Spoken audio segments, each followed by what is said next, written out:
अस्सलामुअलैकुम, नमस्ते, सत श्री अकाल। उम्मीद करता हूँ ठीक होंगे, खुश होंगे। दोस्तों जहाँ रहें खुश रहें, माँ बाप का ख्याल करें, क्योंकि माँ बाप है तो सभी कुछ है। मैं हूँ तारिक नियाजी, मेरे साथ मौजूद हैं फ़रत ओल्ड बॉय और नेक तमन्ना और नेक ख्वाहिशात के साथ कि हम सब का आज का दिन और आने वाला दिन, जिसमें तारिक भाई भी हैं और ये अपने लोग कमेंट कर रहे हैं, उरूज जो है पूछ रहे हैं कि आज नया चेहरा, पुराना चेहरा, दोबारा नया चेहरा, कहाँ चले जाते हैं, कहाँ आ जाते हैं। तो उनका सवाल का जवाब भी दे दें। हाँ, वो ज़रा ये है कि खत्म करें थोड़ा सा ज़रा हम भी वायरल हो सकता है। आपको, आप लोगों को जो है ये प्रोग्राम देखने में दिलचस्पी बरकरार है। थोड़ा सा ये है कि कभी कभी किसी की ज़रूरत होती है, कोई मसरूफियत होती है, तो ये हमने सोचा कि इसमें अल्टरनेट हमारे पास कोई ना कोई। और फिर उरूज तो पहले भी आपके साथ राब्ते में है, तो इनको हमने आज कहा। और आज सिमल जो है वो थोड़ा अपने किसी मसरूफियत की वजह से और रमज़ानों के पार्टी गैदरिंग वगैरह उसकी वजह से मसरूफ़ हैं, तो वो होंगी हमारे साथ, उरूज भी होंगी। तो ये कि ये सिलसिला ऐसे ही चलता रहेगा।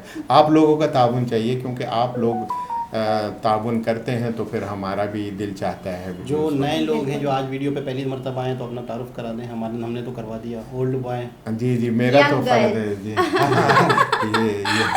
अस्सलाम वालेकुम, मेरा नाम उरूज है और मैं पहले भी आ चुकी हूँ, बट अभी थोड़े दिनों के लिए गायब हो गई थी। तो थोड़े मसले मसाइल, अपने जाहिर सी बात है, ज़िंदगी है तो उसके साथ चलते रहते हैं। तो अब हमने सोचा दोबारा से बैक मारी जाए। भाई बहुत दिन हो गए अपने लोगों से मिलना मुलाकात नहीं हुई, और आप लोगों की भी बहुत याद आ रही थी। मैंने कहा चलें, कमेंट्स पढ़े तो इस वजह से हम दोबारा से आ गए।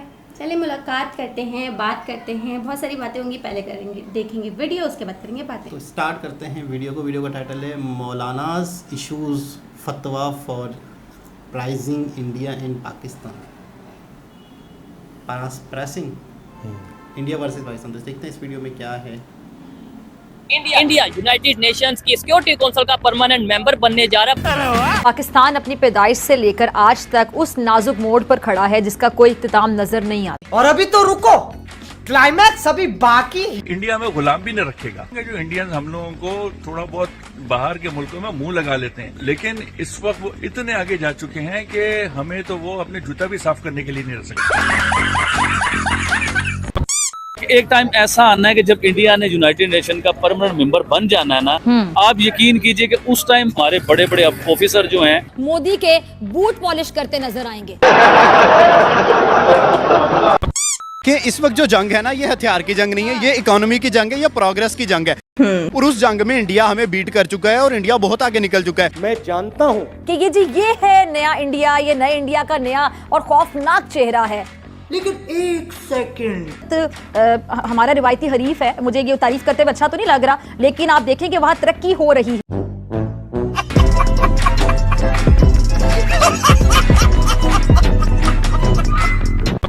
और पाकिस्तान के अंदर इस टाइम जजेस के जो केसेस चल रहे हैं, जजेस के हवाले से आ रहा है, सुप्रीम कोर्ट के जजेस के हवाले से। जरा सुनिए, इस वक्त अदलिया के ऊपर ताबड़तोड़ हमला हो चुका है, ताबड़तोड़ हमला हो चुका है। अल्लाह तौबा। को इस्लामाबाद हाई कोर्ट के 6 जजेस का सुप्रीम जुडिशल काउंसिल को लिखा गया खत। हाई कोर्ट के जजेस के बाद सुप्रीम कोर्ट के जजेस को भी धमकी आमेज खत मौसूल हो गया। क्या मुल्क बनाया जिन्ना तूने? क्या हुई? जहाँ पे हाई कोर्ट तो छोड़ो, सुप्रीम कोर्ट के जजों को धमकी आ रही है। हाँ भाई हाँ। वाह जिन्ना वाह, क्या पाकिस्तान बनाया। I am a proud Pakistan. लानत है ऐसे पाकिस्तान पे, सुनते जाइए। लानत है ऐसा पाकिस्तान बनाने वाले जिन्ना पर। गजब बेइज्जती है।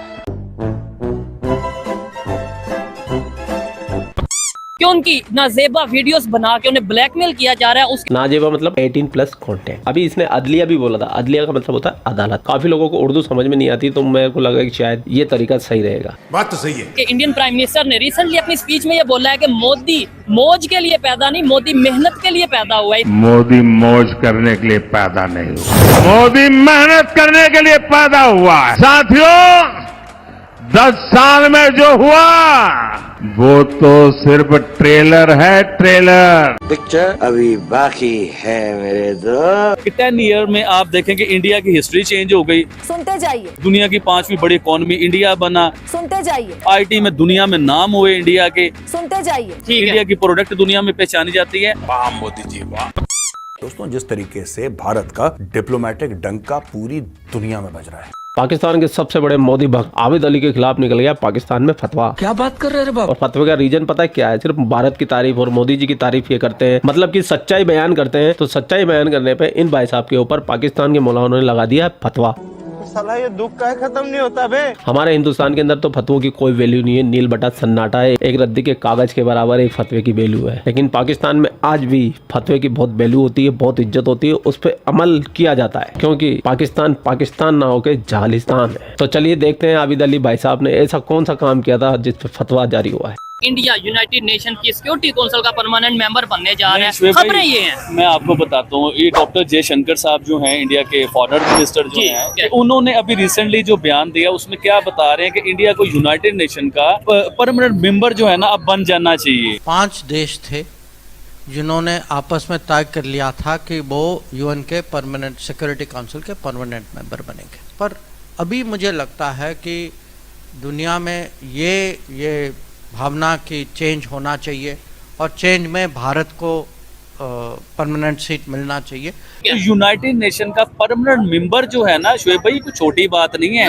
दुनिया के फैसले मैं बताता हूँ सर, मैं बताता हूँ कि देखिए लफ्जों में और कहने में ये आम सी बात लग रही है कि यूनाइटेड नेशन का जी परमानेंट मेंबर जो है ना 5 मेंबर हैं, 6 हो जाए 7 हो जाए, मतलब जो भी उनके मामलात हैं, तो इंडिया परमानेंट मेंबर बन जाए। जब इंडिया परमानेंट मेंबर बन गया तो उसका मतलब आपको पता है उसका मतलब क्या होता है? नहीं। तो देखिए यूनाइटेड नेशन का जो परमानेंट मेंबर होता है उसमें वो जो भी फैसला कर दें, यानी कि 5 मेंबर जो हैं उसमें जो भी फैसला कर दें वो फैसला मंजूर होता है, दुनिया चाहे पूरी दुनिया के कि यार ऐसा नहीं वैसा नहीं, पूरी दुनिया को फिर भी वो मानना पड़ेगा। सही बात है। एक टाइम ऐसा आना है कि जब इंडिया ने यूनाइटेड नेशन का परमानेंट मेंबर बन जाना है ना, आप यकीन कीजिए कि उस टाइम हमारा जो अभी बड़े बड़े मीडिया पर्सन है या हमारे बड़े बड़े ऑफिसर जो हैं, जो हमें गद्दार कहते हैं, जो हमें कहते हैं कि यार इंडिया की तारीफ करते हैं, ये लोग मीडिया की पॉलिसीज बनवाएंगे कि इंडिया की तारीफ करा करें, इंडिया के साथ ताल्लुकात बेहतर करें, इंडिया के साथ ताल्लुक बेहतर हो, क्योंकि यूनाइटेड नेशन का जब वो मेंबर बनेगा तो वो एक क्लास बन जाएगा। बोल नहीं पाएंगे, उसके खिलाफ बोलेंगे भी नहीं। क्यों नहीं बोल पाओगे भाई,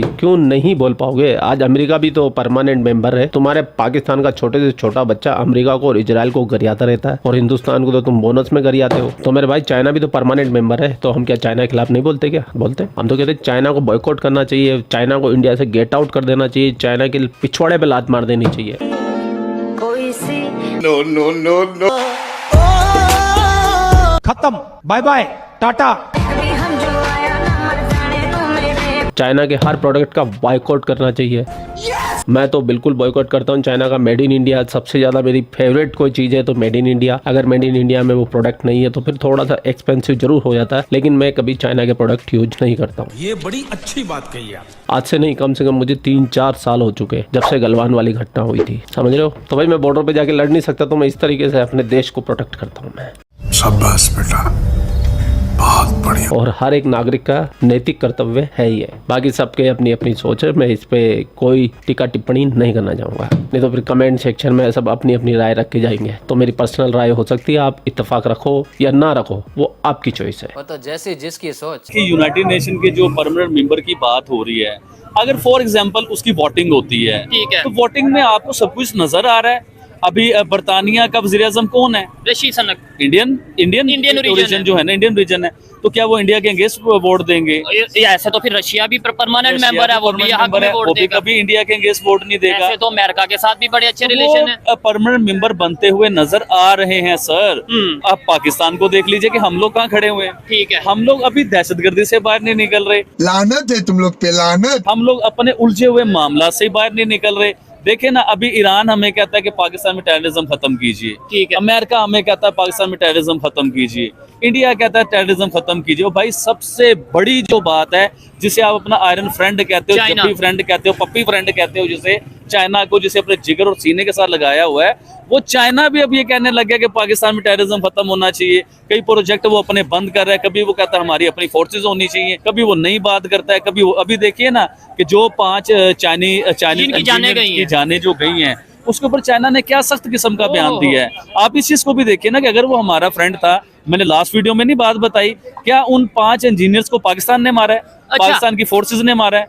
भाई उन्हें दहशतगर्दों ने मारा है। लेकिन ये देखे ना, अगर लेट्स सपोज आपके घर में कोई नुकसान होता है किसी का भी, या आपकी शॉप पे किसी का नुकसान होता है और बाद में आप कहते हैं मैंने किया, भाई हुआ तो आपके पास है ना, आपके सामने है, तो जिम्मेदार तो फिर कहीं ना कहीं भाई हम फिर पाकिस्तान को इस लेवल पे लाके खड़ा कर दिया हमने कि पाकिस्तान में दुनिया का कोई भी प्रोजेक्ट लगेगा, दुनिया की कोई भी कंपनी होगी, दुनिया की कोई भी इंडस्ट्री लगेगी तो अपनी फोर्सेस साथ लेके आएंगे वो। हाँ। पाकिस्तान को इस लेवल पे होना चाहिए कि पूरी दुनिया इत्तेमाद करे पाकिस्तान में। और जो लोग हिस्ट्री को जानते हैं उनके लिए बताता चलूं कि ईस्ट इंडिया कंपनी जो हिंदुस्तान में आई थी वो भी ऐसी आई थी कि भाई हमें यहाँ पे पहले उन्होंने बिजनेस के लिए बात की, फिर ऐसा ऐसा बोला कि हमें थोड़ी सी सिक्योरिटी चाहिए, उसके लिए उन्होंने फोर्स तैयार की, अपनी फोर्स लेके आए और फिर पूरे हिंदुस्तान पे कब्जा कर लिया। अल्लाह ना करे सिचुएशन तो फिर वही नजर आ रही है ना। चाइना आप देखिए ना, कश्मीर भी ले गया, समझ रहे हो आप देखिए ना, वो तो हमने खुद गिफ्ट किया जो तो हमारा क्या, चाइना का तल्लक क्या था कश्मीर के साथ, आप समझिए ना। कश्मीर कोई फ्री की चीज है कि जिसे मर्जी गिफ्ट कर दो, जिसे मर्जी बांट दो। कश्मीर एक जन्नत है भाईजान। अभी चाइना आपके पाकिस्तान में इतना डीपली अंदर घुस चुका हुआ है। देखिए मैं अब श्रीलंका की बात करना चाहता हूँ, मैं इस तरह के और 3-4 कंट्रीज की बात करना चाहता हूँ। आप हिस्ट्री उठा के देखिए, चाइना उन मुल्कों में घुसा, उसने इतना इन्वेस्ट किया, इतना पैसा दिया कि वो मुल्क ब्लैकलिस्ट हो गए।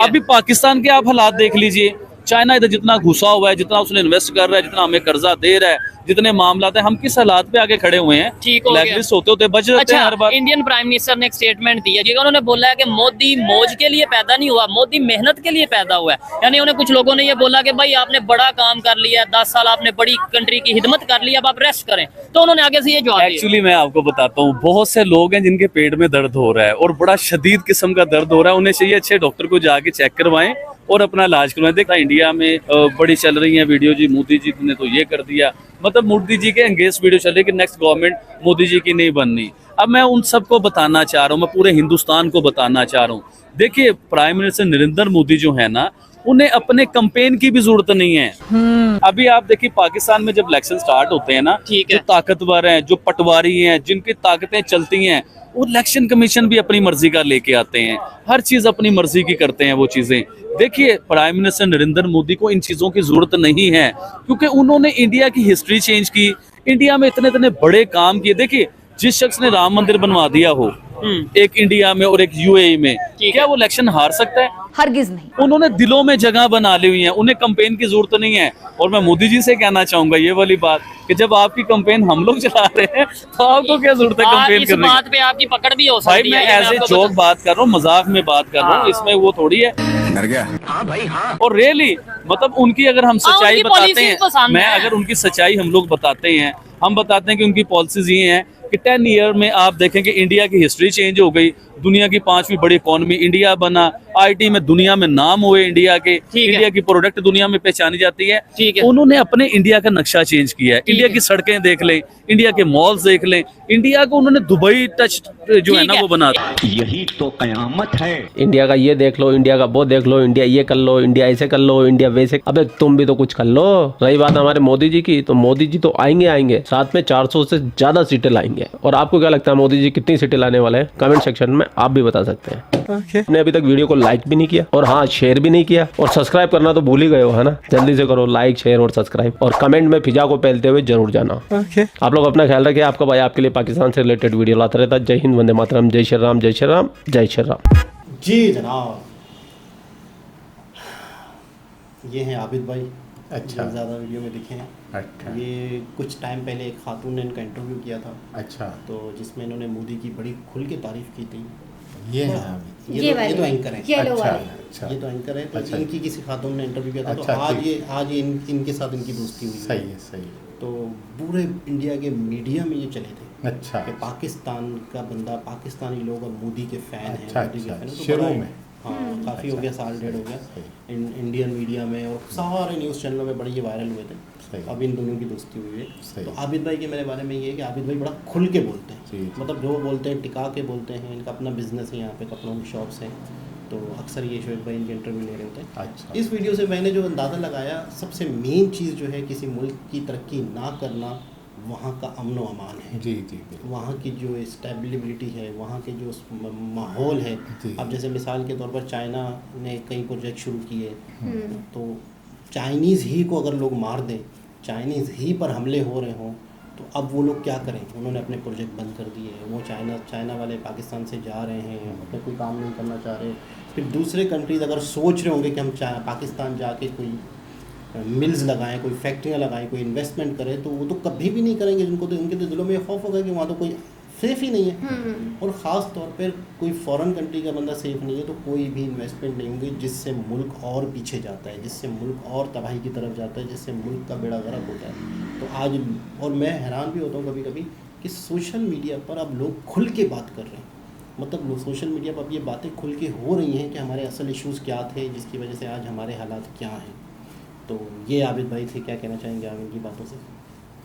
बात तारीख तुमने बिल्कुल सबसे पहली जो बात कही वो बहुत ज़बरदस्त है, और यही वाली बात है कि लॉ एंड ऑर्डर सिचुएशन।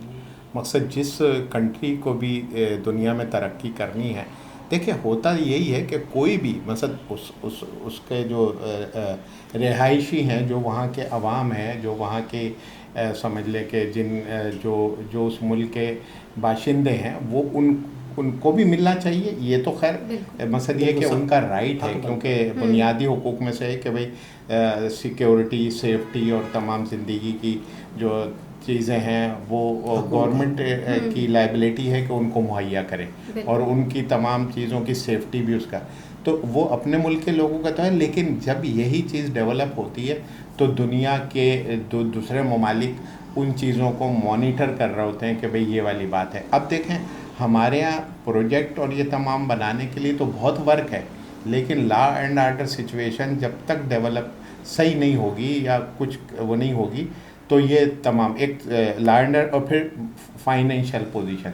अच्छा, वो फाइनेंशियल पोजीशन भी उसी से यानी समझ लो कि उसी से लिंक अप है, जुड़ी हुई है कि भाई जो है फाइनेंस, देखें लॉ एंड ऑर्डर सिचुएशन सही होगी, ग्रोथ होगी, कारोबार ज़िंदगी का चलेगा, जो वहाँ के मुल्क की प्रोडक्ट्स वगैरह वो मुल्क में भी होंगी। जब मुल्क में होंगी और फिर वो इस कंडीशन वाली होंगी तो लोग, दुनिया वाले उनको लेंगे भी, और उनको ज़्यादा इम्प्रूव करने के लिए अपना पैसा भी इन्वेस्टमेंट भी करेंगे, अपनी वो भी देंगे, मैन पावर भी देंगे, और तमाम जैसे अब ये CPEC वगैरह के मंसूबे हैं, ये तमाम चीज़ें वो भर लिए, तो वही वाली बात है। बल्कि मैं तो असल में ये पिछले दिनों उरूज ने सुन लिया ये CPEC का कि इसको एकदम जज्बा उठा, और ये CPEC में जाके इसने कहा मैं काम करूँगी, ताकि जो है तो ये इतने दिनों तक ये जो गायब रही, तो ये CPEC में जाके इन्होंने जो है वो मैं वहाँ की हेड थी ना, आपको पता नहीं था शायद। जी, तो वो इसलिए असल में बात ये कि इत्तेफाक से अभी आ गया, तो ये CPEC के प्रोजेक्ट्स में जो है ना कुछ अपना अनुभव शेयर करें हमारे साथ। सही रहा एक्सपीरियंस वहाँ का,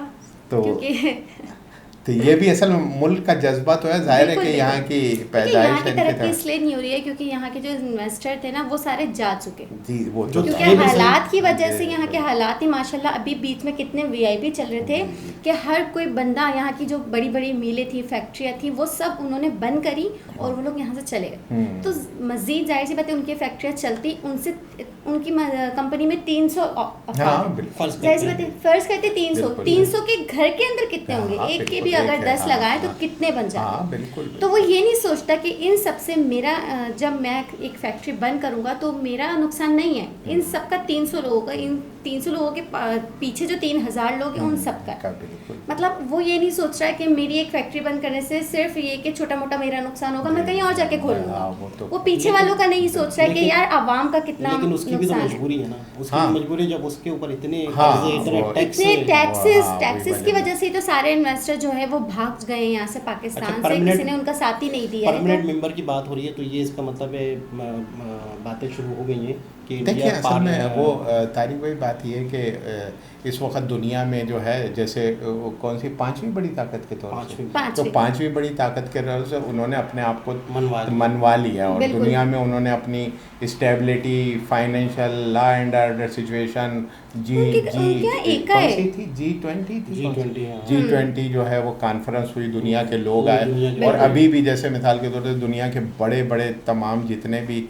प्रोडक्ट्स हैं उनके जो है वो CEOs वगैरह भी इंडिया से रिलेटेड भी हैं, और दूसरे ये वो लोग का टोटल IT की सनत जो है इस वक्त पूरे इंडिया में, तो वो अब अगर अच्छा फिर ये जो इनका मेंबर बनने वाली बात है, तो वो जो है इंटरनेशनल लॉ के मुताबिक ऐसे ही कंट्री को बनाते हैं, मेरा मतलब बनाते भी है कि जिसकी अपनी एक वो हो इकोनॉमिकल और तमाम चीज़ें फिर पूरी दुनिया पे कोई असर हो और मैन पावर है उनके पास, तमाम चीज़ें हैं, प्रोडक्ट्स हैं, नाम है, तमाम चीज़ें, तो वो जाहिर है कि अगर उसमें वो वोटिंग के साथ होता है, तो जब वोटिंग होगी तो फिर वो जाहिर है कि वोटिंग तो सिर्फ वहाँ पे एक ही है ना, मोदी जी वहाँ नहीं वहाँ वो जो उसकी बात मैं बता रहा हूँ, यूएनओ में जो अगर इनको बनाए तो वो फिर इंटरनेशनल लेवल से जो है ना कंट्रीज़ की वो होती है।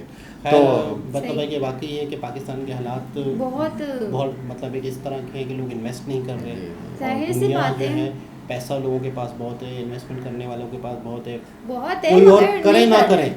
कई पाकिस्तानी बाहर कंट्रीज में इतने बैठे हैं जिनके पास इन्वेस्ट करने के लिए बहुत कुछ है, लेकिन उन्हें भरोसा नहीं, कल किसकी गवर्नमेंट है, परसों किसकी गवर्नमेंट है, कल क्या हालात होते हैं, परसों क्या हालात होते हैं, क्या टैक्सेस लगते हैं, क्या कंडीशन होती है।